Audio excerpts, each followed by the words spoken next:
Faster, better, stronger terraforming with our advanced tips for planet crafters. Hello Space Monkey, you're watching Space Crazy. Welcome to the channel and to our 10 advanced tips for planet crafter.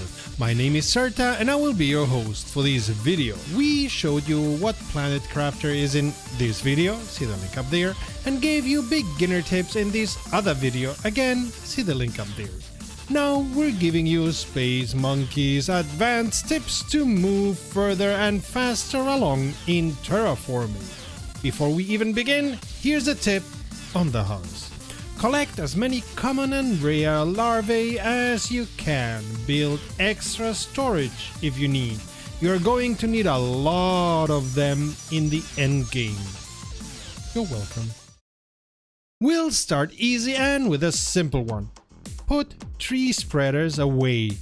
Far away from your bases of operations and your industrial bases, or you'll have to jump around like me here. Tree spreaders spread trees. I shouldn't be surprised, but oh well, I had to learn. As soon as you have the blueprints and the materials, go ahead and let rockets fly as many as you can. Every rocket increases the bonus exponentially, therefore making your advancement in terraforming grow exponentially. Pressure, heat, seeds, plants, and in later stages, even animals get a hefty multiplier. Rockets!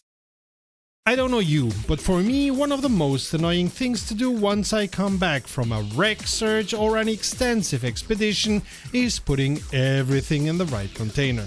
As soon as you have drones, these can become a non-issue for you. I have set up all lockers so that they demand one specific resource. Directly at the door, I have my drop container that is supplying everything.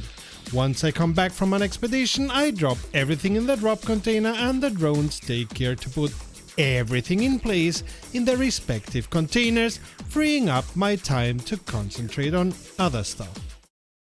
Speaking of drones, not only is it advisable to upgrade to T2 drones as soon as possible, you'll need to buy the blueprint for that.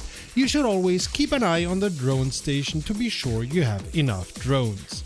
Drones don't cost much and it's better to have 5 of them idling than not get your containers and autocrafters serviced because they are all busy. About wrecks. I have accustomed myself to have a wreck package ready that I take with me before exploring any kind of wrecks.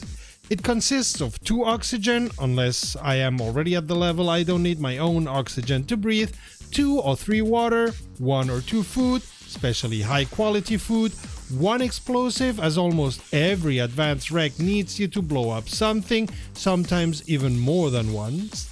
And as long as it's a wreck inside the normal map, even enough resources to build an oxygen lodge and a container. See the video linked up there to learn more about oxygen lodges and maybe some other tips that you haven't heard about yet. Also, as long as I'm exploring wrecks within the starting map, I bring all the materials needed to build a teleporter and can drop stuff quickly at my base thanks to the wonders of teleporting. Any place left in the backpack I fill with flares that I use as breadcrumbs to know where I am, where I was, where I need to go, etc. Or you can use signs for which you only need 1 magnesium. Flares can be seen and understood from afar, signs can hold more information as you can write yourself short notes. Packed this way I can go spelunking in any wreck and be sure I'll survive the endeavor. We're working on a special video all around wrecks, especially advanced wrecks, those you find through the portal, so this might be a good time to subscribe and click on the bell to be informed as soon as the video is out. Seems almost like we don't need to say it, but autocrafters, drones and trade rockets are the best way to make money while not having to do anything, or while you are exploring faraway wrecks for their Terra tokens and whatever else interesting you may find. At the beginning, it's easiest to have them produce and sell high quality food. Later in the video, we'll show you exactly how to set up a very profitable production chain and not with food. Teleporters eat a lot of energy, but thankfully, deconstructing stuff does not cost you anything. Deconstructing an active teleporter when you don't need it anymore and rebuilding it where you are going to need it saves you energy and materials. Of course, if you have enough of both, you can leave them standing. I personally prefer to use the energy for some heaters or drills than for a teleporter though, even in an advanced situation. Are you short on quartz? Don't worry, there's what I would call a Quartz Paradise on the map. Get yourself to 2156-131675, set up a teleporter and load up on all types of quartz. It's a small maze, so bring flares with you to mark the way. You should find everything you need there. An easy way to get there is to fly from the central plateau to the north, leaving the iridium caves to your left, leave the wreck behind and fly to and through the uranium cave. Bam! There you are. Enjoy! If you want to be able to use the Warden ending of the game, you will need to find 10 out of 11 possible keys, and for that you will need a special chip.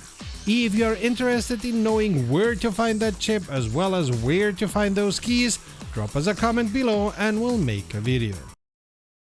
If you want to move forward quickly, you are going to need money, and while Rex always drops some amount of money, the easiest way to get some, especially continuously and without even having to take care of it, is to have a production chain going. And while we consider fusion cells to be the better way to make money, you can do this with any kind of production. We'll show you the chain of production we set up for our fusion cell production, tweak it accordingly to whatever you want to produce. You're going to need drones, preferably T2 drones as they are faster, 2 autocrafters per production chain, T3 mineral extractors for osmium, zeolite, uranium, iridium and obsidian, 1 to many gas extractors for methane, as many T2 lockers as resources so that the drones have a place to drop the minerals. For fusion cells, you'll need to be at the stadium in the game where you can build your own pulsar quartz. Put the lockers and the autocrafters preferably in the same room, have the lockers demine the minerals and the extractors supply minerals and gas. The drones will be on the way, filling the lockers with the needed resources. Outside, set up trading rockets which only demand fusion cells and set them up to fly away as soon as they are full.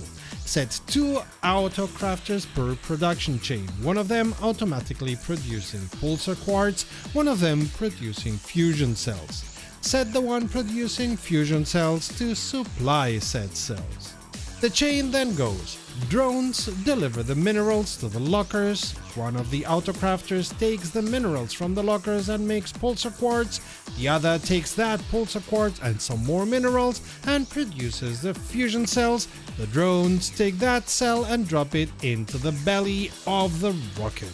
As soon as the rocket is ready, it flies away, bringing back much needed money. After you set up the chain, watch the whole process, checking to see if you have enough drones to keep the supply going and if you have enough extractors to deliver enough minerals. Work with production enhancers to increase production of minerals and of course, build as many T3 mineral extractors as you need. Also, it's quite possible you will need a shredder demanding oxygen and nitrogen as you don't need those gases as often, and if they are not taken out of the gas extractors they will clog them, leaving no room for your much needed methane. Some of the wrecks, especially the later wrecks and those you find through the portal, even have enhancers that shorten the time the rockets need, making the money flow even faster.